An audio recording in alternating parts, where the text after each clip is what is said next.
O vídeo já vai começar, mas antes, não se esqueça de se inscrever e ativar as notificações. Meus amados, vamos abrir a palavra de Deus no livro de Gênesis, capítulo 4. Gênesis, capítulo 4.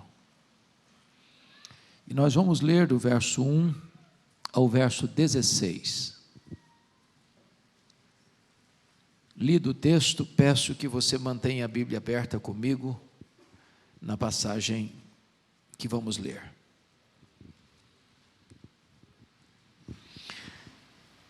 Coabitou o homem com Eva, sua mulher. Esta concebeu e deu à luz a Caim. Então disse: adquiri um varão com o auxílio do Senhor. Depois deu à luz a Abel, seu irmão. Abel foi pastor de ovelhas e Caim lavrador. Aconteceu que no fim de uns tempos trouxe Caim do fruto da terra uma oferta ao Senhor. Abel, por sua vez, trouxe das primícias do seu rebanho e da gordura deste. Agradou-se o Senhor de Abel e de sua oferta, ao passo que de Caim e de sua oferta não se agradou. Irou-se, pois, sobremaneira Caim e descaiu-lhe o semblante. Então lhe disse o Senhor: por que andas irado e por que descaiu o teu semblante? Se procederes bem, não é certo que serás aceito. Se todavia procederes mal, eis que o pecado jaz à porta. O seu desejo será contra ti, mas a ti cumpre dominá-lo. Disse Caim a Abel, seu irmão: vamos ao campo. E estando eles no campo, sucedeu que se levantou Caim contra Abel, seu irmão, e o matou. Disse o Senhor a Caim: onde está Abel, teu irmão? Ele respondeu: não sei. Acaso sou eu tutor de meu irmão? E disse Deus: que fizeste? A voz do sangue de teu irmão clama da terra a mim. És agora, pois, maldito por sobre a terra, cuja boca se abriu para receber de tuas mãos o sangue de teu irmão. Quando lavrares o solo, não te dará ele a sua força. Serás fugitivo e errante pela terra. Então disse Caim ao Senhor: é tamanho o meu castigo que já não posso suportá-lo. Eis que hoje me lanças da face da terra, e da tua presença hei de esconder-me. Serei fugitivo e errante pela terra. Quem comigo se encontrar me matará. O Senhor, porém, lhe disse: assim qualquer que matar a Caim será vingado 7 vezes. E pôs o Senhor um sinal em Caim para que o não ferisse de morte quem quer que o encontrasse. Retirou-se Caim da presença do Senhor e habitou na terra de Nod, ao oriente do Éden. O tema que eu quero tratar com os irmãos nesta noite é cuidado com os seus sentimentos. Cuidado com os seus sentimentos. Matthew Henry, ilustre comentarista bíblico, disse que neste capítulo, neste episódio, nós temos o mundo e a igreja dentro de uma mesma família. Nós temos Caim e temos um Abel numa mesma família. Esse texto é soleníssimo, porque ele alerta a você e a mim que o nosso maior problema não está fora de nós, está dentro de nós. O nosso maior inimigo não é o outro, somos nós mesmos. No capítulo 3, nós percebemos que Adão e Eva são vencidos pelo diabo. Mas neste capítulo, Caim é vencido pela carne. No capítulo 3, Eva é seduzida a pecar. Mas no capítulo 4, Caim não aceitou ser dissuadido do seu pecado, nem mesmo por Deus. Na verdade, ele não vai confessar o pecado, nem vai aceitar a disciplina divina. Eu queria então tratar desse assunto com os meus irmãos à luz desse texto, trazendo aqui algumas lições muito importantes para a nossa reflexão. Primeira lição do texto: temos que ter cuidado com os nossos sentimentos, porque eles são muito perigosos e eles transpiram dentro da família. Esse texto, meus irmãos, é uma refutação clara de uma filosofia muito popular nos nossos dias, já estabelecida por John Locke. Vejam vocês, que John Locke dizia que o homem é uma tábua rasa, uma folha em branco. O homem é produto do meio. Mas vejam comigo, que Abel e Caim não tinham um meio corrompido, maligno, para atingi-los. Não tinha violência, não tinha tráfico de drogas, não tinha injustiça social, não tinha descalabro de costumes. Na verdade, Caim e Abel não tinham avós, não tinha tios, não tinha primos, não tinha sobrinhos, não tinha amigos, não tinha inimigos, não tinha poluição sonora, não tinha poluição ambiental, não tinha desemprego, não tinha violência urbana, não tinha sociedade promíscua. Mas o mal estava no coração de Caim. O problema está dentro dele. Ele transforma o seu lar numa arena de ciúmes, num ringue de hostilidade. As causas do desastre da família não estavam do lado de fora, estavam do lado de dentro. Então cai por terra essa ideia de que o homem é uma folha em branco, uma tábua rasa, produto do meio. Isso retrata para nós a malignidade do pecado. Segundo lugar, a família de Adão e Eva prova que nem todos sabem lidar com os sentimentos. Notem vocês que Caim e Abel nascem de um mesmo tronco. São filhos dos mesmos pais, pai e mãe. Eles recebem as mesmas instruções. Eles sugam o mesmo leite materno. Eles vivem no mesmo ambiente. Eles escutam as mesmas histórias. Entretanto, diz 1 de João 3,12, que Caim era do maligno. E Abel era um homem temente a Deus. Caim era um hipócrita. E Abel era um homem temente a Deus. Caim tinha uma falsa religião. Abel tinha uma religião verdadeira. Abel adorava a Deus. Caim concorria com seu irmão. Notem que esses dois irmãos nascem na mesma casa, mas eles crescem de forma diferente. Eles têm vocação diferente. Eles têm religiões diferentes.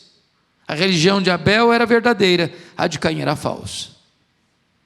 O que é curioso é que quando os meninos nascem, nasce o Caim, o primogênito, e recebe o nome possessão, ou adquirido por Deus.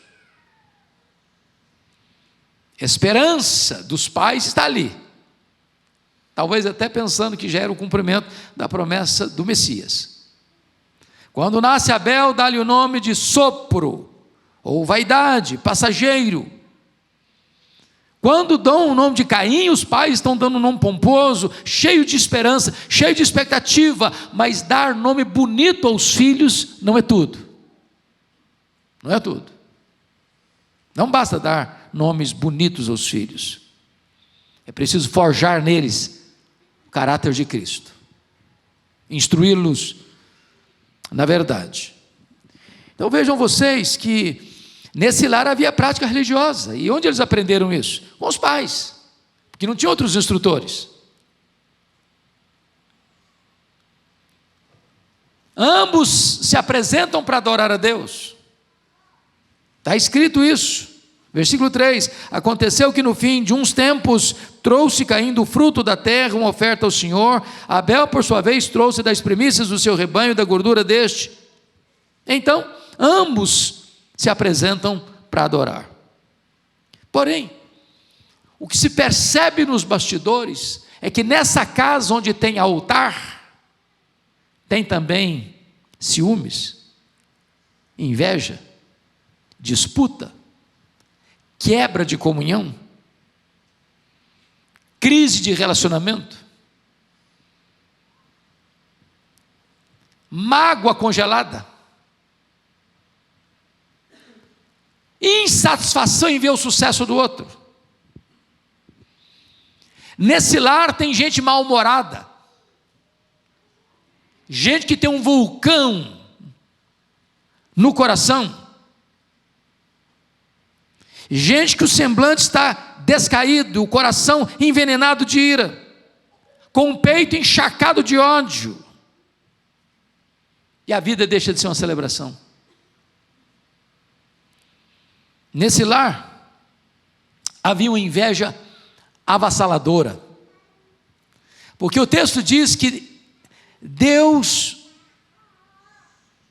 rejeitou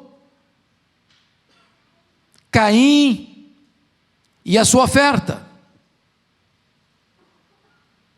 Não se agradou de Caim e de sua oferta, enquanto Deus se agradou de Abel e da sua oferta. E aqui entra uma disputa de Caim, e diz o texto que ele fica irado. E não é só irado, versículo 5 diz que irou-se sobremaneira e descaiu o seu semblante. E notem vocês que nós chamamos isso de inveja. Inveja é pior que ódio.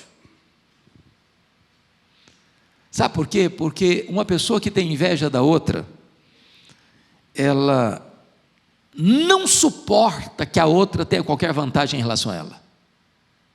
Foi a história do Saul e do Davi. Se você ler o primeiro livro de Samuel atentamente, uma música foi a causa da loucura de Saul. Uma música que fez sucesso nas paradas da FM de Israel. Saul matou seus milhares, Davi os seus 10 milhares, isso perturbou a alma dele. Nunca mais ele teve saúde emocional. Nunca mais. Porque na cabeça do Saul, ninguém podia ser mais prestigiado do que ele. O invejoso ele quer não o que o outro tem. O invejoso não quer que o outro tenha. O problema do irmão do pródigo. Ele não suportava a ideia de que o irmão pudesse ter.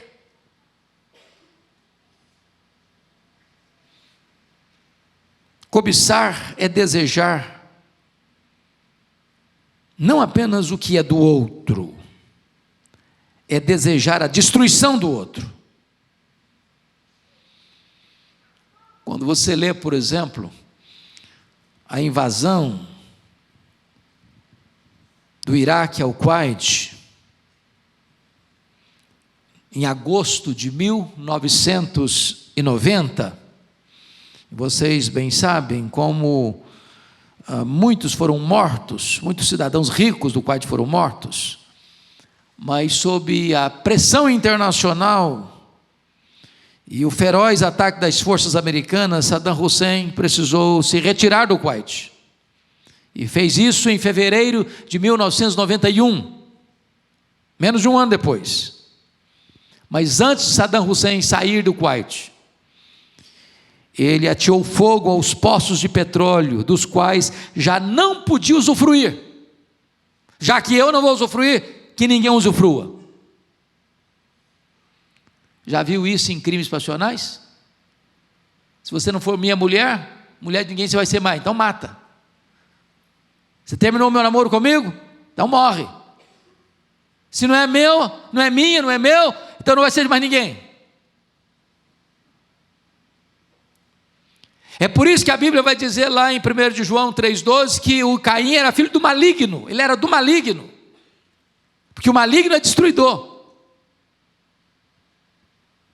Ele não suporta ver o sucesso do outro, ele não suporta ver o bem do outro, ele não suporta que o outro seja na frente dele. Essa é a famosa lenda da cobra e do vagalume. A cobra começou a perseguir o vagalume. E o vagalume pulando aqui para ali, dali para acolá, tentando se livrar do ataque feroz da cobra. Cansado de tanto fugir, o vagalume para e pergunta para a cobra assim: bom, antes de ser destruído, eu posso fazer pelo menos 3 perguntas? A cobra diz: tá bom, faço concessão, vamos lá. Primeira pergunta: eu te fiz algum mal para você estar me perseguindo? A cobra diz: não, você não fez mal nenhum para mim não. Segunda pergunta: eu faço parte da sua cadeia de alimentação para você estar me perseguindo? A cobra diz: não, você não faz parte da minha cadeia de alimentação também não. Terceira pergunta: então por que você quer me destruir? A cobra respondeu: porque eu não tolero ver você brilhar. Eu não tolero ver você brilhar. Esse é o ciumento. É uma doença terrível, é um pecado terrível.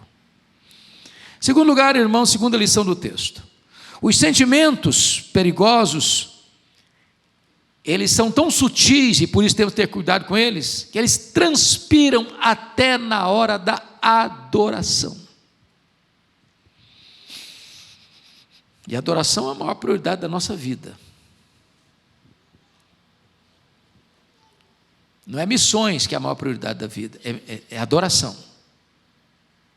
Porque missões acontecem para que todos os povos adorem a Deus. O fim último não é o homem, é Deus, é a glória de Deus. O fim principal do homem é glorificar a Deus e gozá-lo para sempre. E a missão mais nobre do homem, mais importante do homem é a adoração. Mas notem, que antes de Deus aceitar a nossa adoração, Ele precisa aceitar a nossa vida. Não tem performance, não tem desempenho, não é quão brilhante você foi no palco, não é quão afinado você cantou, não é quão generosa foi a oferta que você depositou, não é quão eloquente foi o sermão que você pregou. Deus requer primeiro vida. E vejam vocês que o texto diz graficamente que primeiro Deus agradou-se de Abel e depois Deus agradou-se da oferta de Abel. Primeiro Deus rejeitou Caim e depois Deus rejeitou a oferta de Caim. É o pacote, é o conjunto. A vida vai primeiro que a oferta, é a essência da oferta. É por isso que a Bíblia diz lá em Provérbios 21, 27, que o sacrifício do ímpio é abominação para Deus. E é nesse sentido também que Jesus Cristo disse que Deus é espírito, e importa que os seus adoradores o adorem em espírito e em verdade. E note você que espírito aí não é com letra maiúscula, é com letra minúscula. Quando o texto diz adorar em espírito e em verdade, significa, em espírito significa de todo o seu coração, sinceramente, não de forma hipócrita. E em verdade significa que o seu culto tem que ser bíblico, de acordo com as próprias prescrições divinas. Eu não tenho autorização para adorar a Deus do meu jeito, do meu modo, da minha maneira, do jeito que eu quero ou gosto, ou da maneira que as pessoas querem traçar, ou ensinar, ou orientar. Não, Deus estabeleceu na sua palavra a maneira como Ele quer ser adorado. Mas se você perceber, a vida de Caim desmente a sua oferta por algumas razões. Primeiro, 1 de João 3,12 diz que ele era do maligno, e por isso assassinou seu irmão. Então maligno não adora, filho do maligno não adora, mata. Segundo, versículo 5, ele está mal-humorado, o centro da vida dele é ele mesmo. Terceiro, ele está muito irado, excessivamente irado. Sabe o que a Bíblia diz? Irai-vos e não pequeis.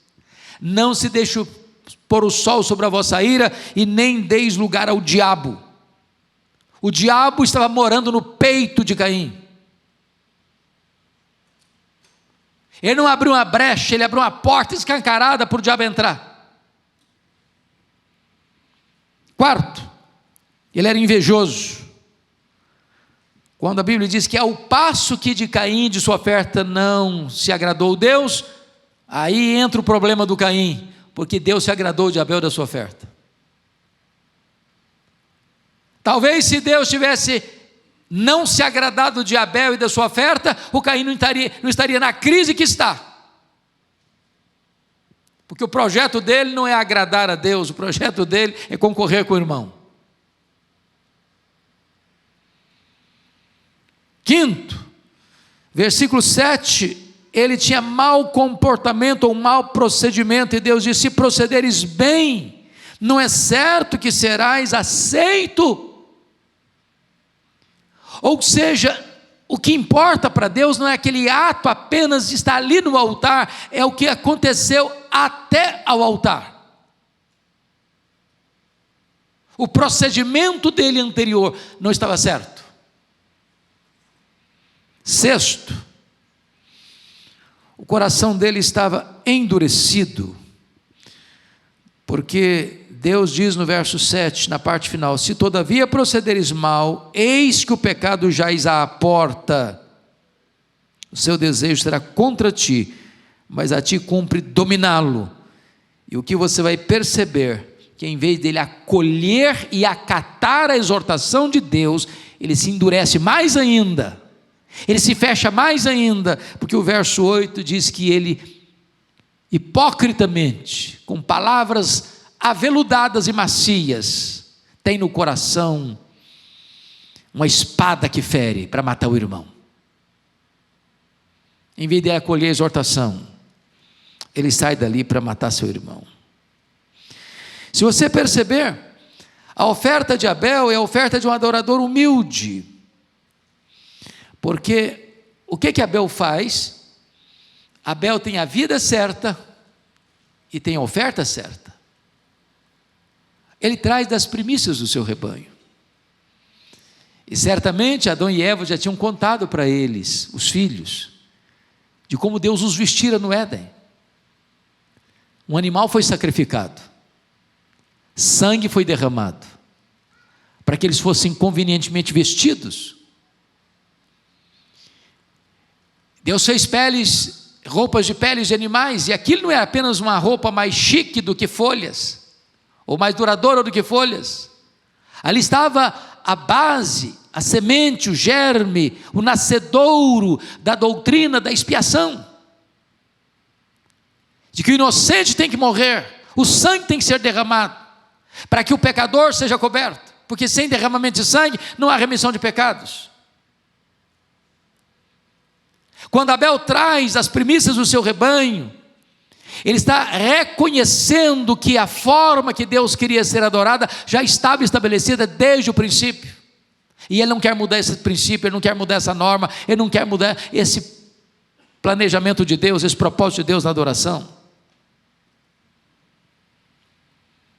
A oferta de Abel era apropriada, pois tipificava o sacrifício de Cristo, enquanto a oferta de Caim representava o melhor esforço do homem. Um é a salvação pela graça, outro é a tentativa da salvação pelas obras. O culto de Abel é bíblico e revelado, não é apenas uma expressão cultural, não é o que eu gosto, não é simplesmente para eu me sentir bem, não é para atender o gosto deste ou daquele, ou a preferência do povo. Não podemos trazer fogo estranho para o altar. O culto de Caim foi um culto elaborado por ele e não prescrito por Deus. Então Deus rejeita Caim, Deus rejeita a oferta de Caim. Abel cultua Deus com verdade, com motivação certa, enquanto que a religião de Caim é a religião da perseguição. Ele decreta a morte para quem não segue a sua teologia. Mas, amados irmãos, vamos olhar um pouco mais esse texto, para tratar dos sentimentos perigosos e perceber uma terceira lição, uma terceira verdade. É que esses sentimentos precisam ter cuidado, nós precisamos ter cuidado com eles, porque eles se agravam quando nós desprezamos a advertência de Deus. Irmãos, nós temos sido advertidos por Deus. Toda vez que você abre a sua Bíblia, Deus está advertindo você. Toda vez que você vê um culto, escuta a pregação, Deus está advertindo você. Deus está advertindo a mim. E continuar no erro, apesar da advertência divina, é um grande risco, é um grande perigo. Então vejamos, por favor, o que está escrito no versículo 7. Pode ler comigo 7, vamos juntos? Se procederes bem, não é certo que serás aceito? Se todavia procederes mal, eis que o pecado jaz à porta, o seu desejo será contra ti, mas a ti cumpre dominá-lo. O que eu acho impressionante é que Caim é chamado ao arrependimento.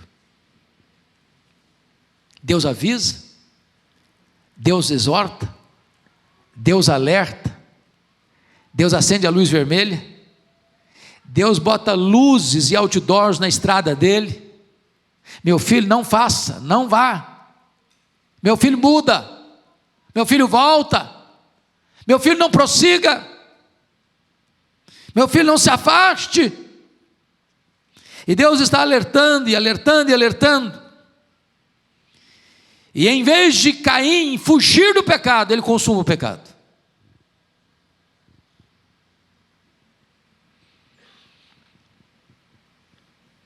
Na verdade, o Caim, em vez de voltar-se para Deus, ele foge de Deus e usa máscaras para consumar o seu pecado. Se não, vejamos. A primeira máscara é a máscara da mentira, da traição e da hipocrisia. Olha a palavra que ele vai dizer no verso 8. Leia o 8 comigo. Disse Caim a Abel, seu irmão: vamos ao campo. Estando eles no campo, sucedeu que se levantou Caim contra Abel, seu irmão, e o matou. Meus irmãos, notem vocês uma coisa: quando um irmão convida o outro a ir ao campo, ambos, um era pastor, o outro era agricultor, lavrador. Ambos trabalhavam onde? No campo. Dizer ao irmão: vamos ao campo, vamos comigo, somos irmãos, somos amigos, estamos juntos. Tem palavra doce nos lábios, mas tem intenção maligna no coração. É o disfarce, é a hipocrisia, é o pecado agravado ainda mais, porque se usa o engano e usa a palavra para enganar, para mentir, para falsear a verdade, para ludibriar, para criar um fato novo. Isso é gravíssimo. E notem que ele está odiando Abel, não porque Abel praticou mal contra ele, porque Abel praticou bem. Ele não está querendo matar o Abel porque o Abel está errado, ele está querendo matar o Abel porque o Abel está certo. O que incomoda o Caim não são as virtudes do Abel, não são os defeitos do Abel, são as virtudes do Abel. Em vez de ele imitar Abel, ele quer eliminar o Abel. Em segundo lugar, a máscara da violência. Caim matou Abel sem que Abel soubesse que estava indo para uma armadilha e sem que Abel pudesse se defender. Ele se levanta abruptamente. O Abel está indo como um cordeiro para o matadouro. Terceiro, a máscara da crueldade. Ele se levantou não contra o inimigo, contra o irmão. E ele ainda é dissimulado. Porque, sabe o que é curioso? Ele matou no campo. Naquela época tinha 4 pessoas no planeta. Tinha Adão, tinha Eva, tinha Caim, tinha quem mesmo? Abel. Ele comete um crime sem testemunha. O texto não diz o que ele fez com o corpo do Abel. Talvez enterrou. Ou talvez deixou lá para uma besta fera comer. E ele voltou para casa. Numa boa. Como há pouco tempo eu li, pastor Ival, aqui em São Paulo, de um matador de aluguel, que recebeu um valor para matar uma pessoa, porque ele não sabia quem era, nunca tinha falado mal dele, nunca tinha feito mal para ele, mas recebeu a grana. Chegou lá, deu 5 tiros na pessoa, foi para casa, tomou um banho, jantou, dormiu. Não há culpa, nenhum drama de consciência. E agora diz o texto que Deus do céu troveja os ouvidos de Caim e diz: Caim, onde está teu irmão Abel? Cadê o cara? Ah, mas eu não sei. Ué, cadê o homem? Ele é adulto. Sou tutor dele não. Não tem testemunha. Queima de arquivo. E aqueles pecados que são feitos jeitosamente, no escuro, no anonimato, longe das vistas humanas, não podem ser escondidos de Deus. Deus viu Adão e Eva comerem do fruto. Deus viu o Caim assassinando Abel. Deus viu Acã roubando os objetos proibidos em Jericó. Deus viu Davi na cama do adultério. Deus viu o Davi mandando matar Urias. Deus viu, Deus vê, Deus sabe, Deus conhece. E por isso é que esses pecados não podem ser o quê? Encobertos. E eu quero concluir dizendo para você que a maldição do pecado é um terrível peso sobre o transgressor. Você pode ler comigo aí o versículo de número 13, por gentileza? Vamos juntos? Então disse Caim ao Senhor: é tamanho o meu castigo que já não posso suportá-lo. Vejam vocês que nenhum arrependimento. Nenhum arrependimento. Ele está preocupado com quem aqui? Com ele mesmo.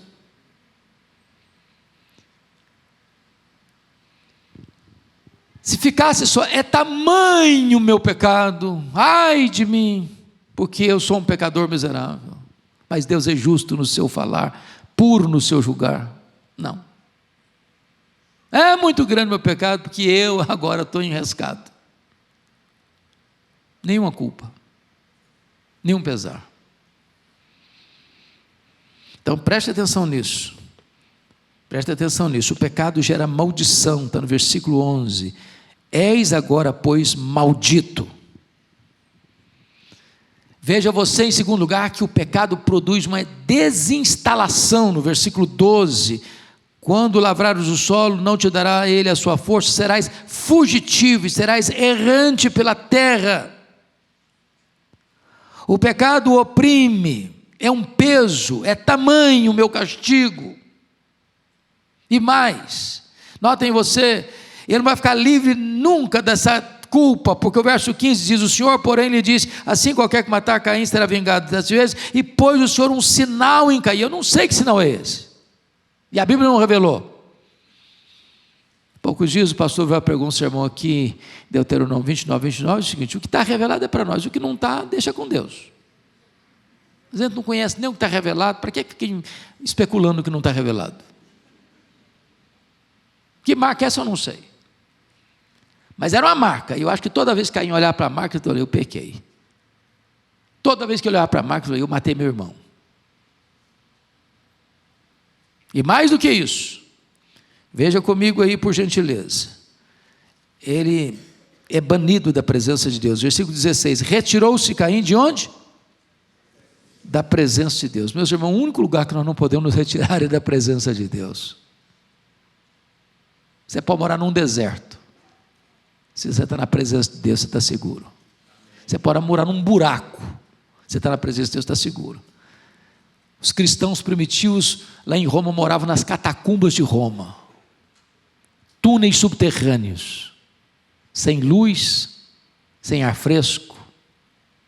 Mas eles estavam na presença de Deus. Mas eu quero concluir, irmãos, dizendo que o pecado é tão grave que ele é uma lavoura maldita para amanhã também. Olha o verso 23 comigo. Vamos ver os descendentes de Caim, o que vai acontecer lá no verso 23. E disse, vamos juntos? E disse Lameque às suas esposas, Ada e Zilá: ouvi-me, vós mulheres de Lameque, escutai o que passa a dizer-vos. Matei um homem porque ele me feriu, e um rapaz porque me pisou. O cara vai se tornar bígamo. Daqui começa também a poligamia, a destruição da estrutura familiar, conforme Deus a estabeleceu. E aqui um camarada diz: não gostei de você, eu te mato. Pisou no meu pé, eu te mato. A vida vai perdendo o valor e o significado. É só a partir de 7 que as pessoas vão começar a andar com Deus. E eu concluo dizendo o seguinte a você: nós temos que tomar cuidado com os nossos sentimentos, porque isso não apenas atinge a nós, isso atinge a nossa descendência. Nós estamos fazendo uma semeadura. Isso vai atingir os nossos filhos, os nossos netos, os nossos bisnetos, as gerações pósteras. Essa é a realidade que a Bíblia nos apresenta. Mas hoje nós estamos diante da graça de Deus, do sangue de Jesus, da oferta da transformação. E eu jamais queria que você hoje pensasse: mas isso aqui é uma história antiga, de uma família antiga, isso não tem nada a ver comigo. O nosso coração é tão desesperadamente corrupto como o coração de Caim. Não pense você que esse é um problema dos pagãos. Isso é um problema de gente que levanta altar para Deus. Esses perigos e ameaças não estão lá do lado de fora, estão cá do lado de dentro. E não estão cá do lado de dentro de uma instituição chamada igreja, estão cá do lado de dentro do nosso peito, no secreto da nossa alma. E hoje Deus quer tratar com você e comigo. Se há uma nesga de mágoa, de ciúmes, de inveja, de ira, se nós estamos cultuando a Deus, mas o centro de tudo é a nossa própria pessoa, se nós não suportamos ver o outro se destacar, porque o centro do mundo parece ser a nossa própria vida, hoje precisamos ser tratados por Deus, sermos libertos por Deus, de sermos curados por Deus, para que sejamos aceitos e o nosso culto seja recebido e a nossa descendência seja santa, que possa cultivar um relacionamento pessoal com Deus. Vamos orar juntos. Deus está aqui. Ele é o Deus de toda graça. Ele é o Deus que perdoa, Ele é o Deus que restaura, Ele é o Deus que faz novas todas as coisas. Ele é o Deus que nesta noite pode nos tirar esse fardo, para que voltemos para casa livres, como verdadeiros adoradores, que adoram o Pai em espírito e em verdade. Ó Deus, nós te agradecemos pela exortação da tua palavra.